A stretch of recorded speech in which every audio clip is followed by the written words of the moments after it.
Good morning, Maring! Today ay Sabado at maglilinis kami ngayon sa yard. Kaya ayusin ko muna aking bangs. Bakit kasi ako nagpa-bangs? Uy, nagsisi ako mag-bangs. Ako, Maring, na bored kasi. At yan, pinutol ang pinutol ang buhok.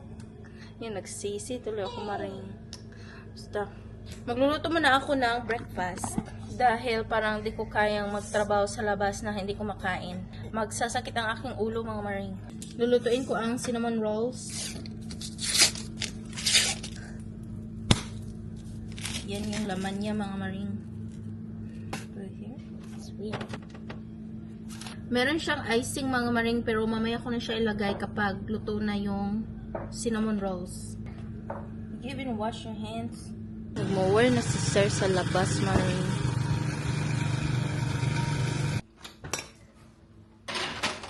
Oh! Kape tayo, Maring.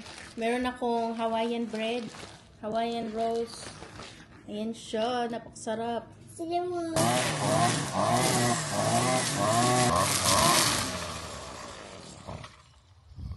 Why is it turning I off? don't know. Some days it's like that. Some days you crank that bitch up and she'll hum off for the whole fucking time, man. Peppers on it already. Yes, 2 of them. It's still tiny. I don't get tomatoes on it. And this one.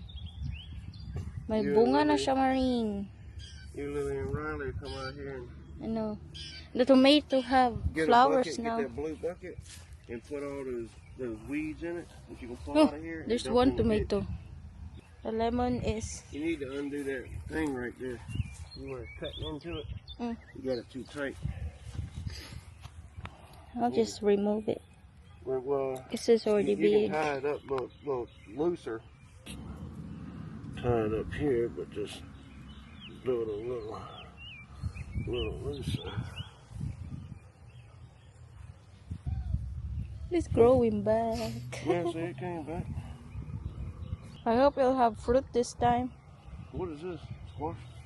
Yeah, that's the heirloom squash. Wow, the cucumber is growing well.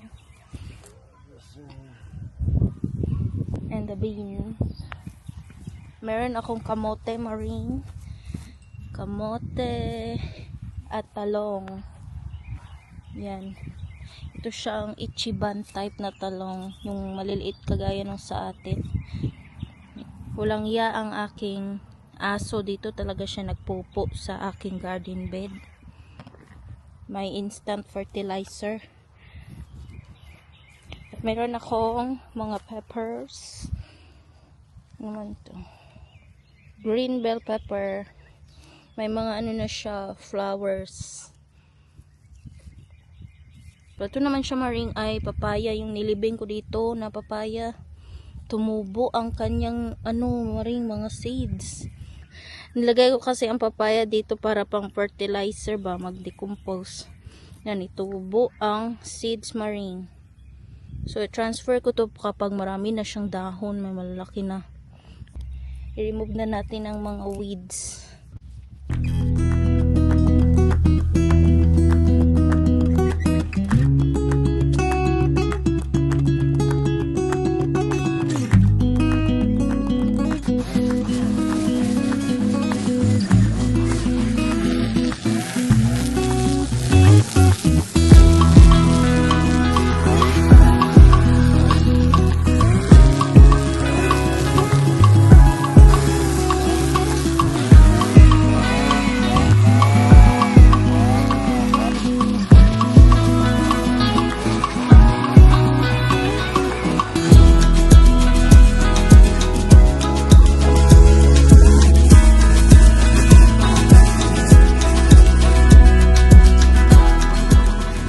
Yung cantaloupe na tinanim ko last year, mga Maring, tumubo ulit siya. May mga cantaloupe na iniwan lang namin dito ba kasi nasira siya. Tumubo ulit ang mga seeds. Ayan siya, oh. Marami. Transfer ko din yan kapag medyo malaki na siya. Saka ko yan bubunutin.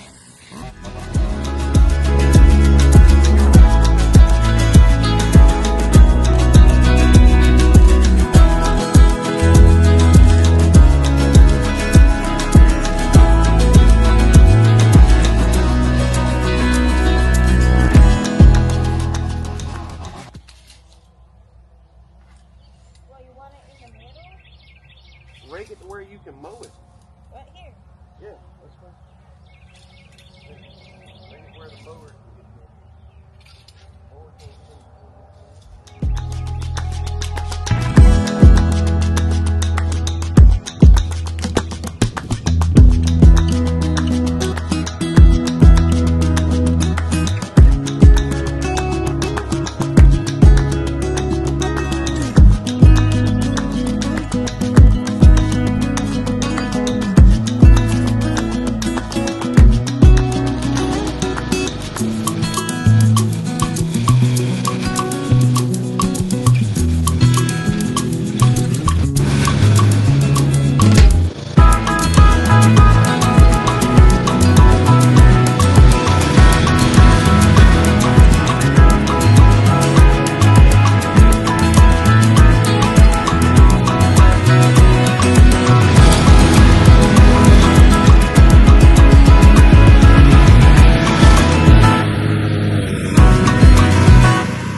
Sir nag-continue pag-mower sa other side. Mari, ngayon naman ay ito-transfer ko itong aking plant.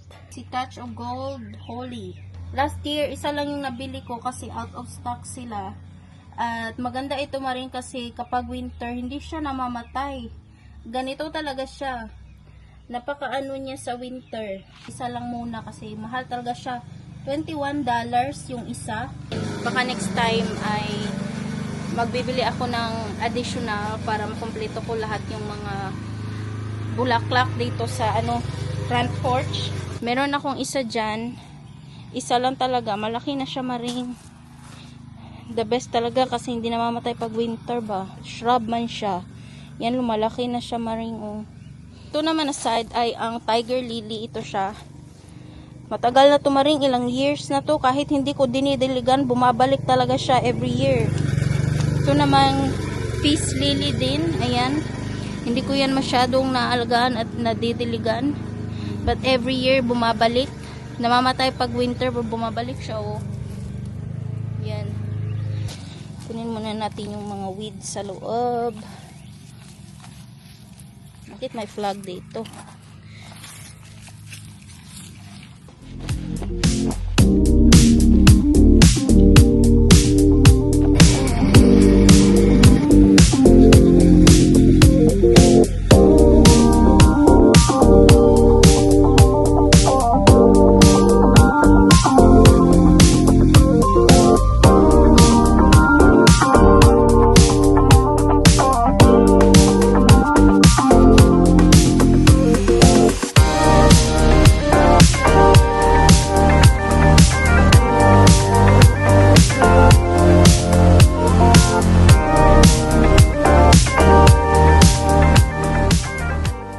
Time out muna tayo maring. Sobrang init. So, yan, nabilihan ako ng asawa ko ng treadmill. Finally, gusto ko talaga ng treadmill para makapag-walking ako maring dahil hindi ako nakakapag-walking dito sa paligid namin. Dahil may ibang bahay ba na iniiwan nila yung gate nila na open. Tapos, ang dami nilang aso. Nag-walking kami dyan one time. Yung 5 aso nakaabang sa amin at hindi friendly na aso. Alam mong kakainin ka talaga. So, di ko alam bakit hinayaan nilang gate nila na open. Maraming ligaw na aso dito. So, delikado din dito mag-walking maring dahil may mga owner din na pabaya ba. Pinapabayaan lang nilang aso. Hindi nila sinisafety sa pen. May isa na dito nakagat. May tumawag na pulis. Walang nagawa yung pulis. So, ikaw pa ang nakagat. Wala ka pang makukuha na ayuda galing sa may-ari. Ewan ko na saan ang animal control. Meron silang animal control dito. Pero dito sa county namin, hindi active ba? Hindi sila active na magkuha ng mga ligaw na aso, yung mga ganyan. Marami talaga dito ligaw na aso. So ayan, lagay kong treadmill dito, Maring. This is so. No, it should face there, babe. Hold on. Move to the right. Move to the right.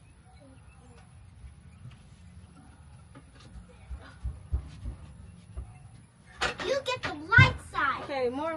Almost there.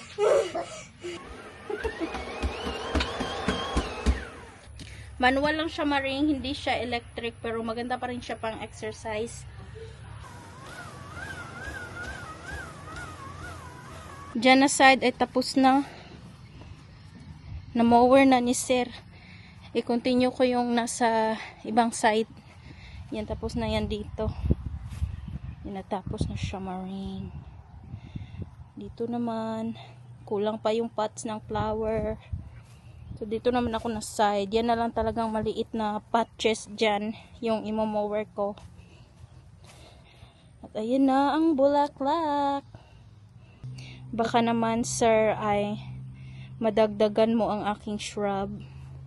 Kailangan ko pa ng 3. Ito namang shelf dito ay nakaharang siya sa daan. At hindi pa namin alam kung saan ito ilalagay dahil walang mapaglalagyan. So, dito lang muna siya, mga Maring. Maraming, kailangan na iligpit dito. Especially ito siya, na side. Dito ko nilalagay yung mga garden tools, yung nasa tub, mga pang-garden. Dahil wala kaming greenhouse or wala kaming extra shed, yung maliit na house para pang-storage. So, dito lang muna siya nilalagay. Kailangan talaga namin ng riding mower, Maring. Matagal ko nang gusto ng riding mower. Mahirap talaga kapag manual, ang tagal mong matapos. At saka sobrang init. So, hindi tuloy-tuloy yung pag-mower mo dahil mainit. Lalo na pag summer ay patay. So, hopefully, makakakuha kami ng bagong riding mower soon. Nagmo-mower kami once every 2 weeks. Pero minsan kapag malakas ang ulan, lagi umuulan, yung grass ay madali siyang tumubo. So, mga once a week. Pero pag mainit naman yung panahon, every 2 weeks siya. Pag mataas na kasi ang damo, Maring, ay mahirap siyang i-push. Kailangan ng maraming effort. Kaya the best talaga pag may riding mower.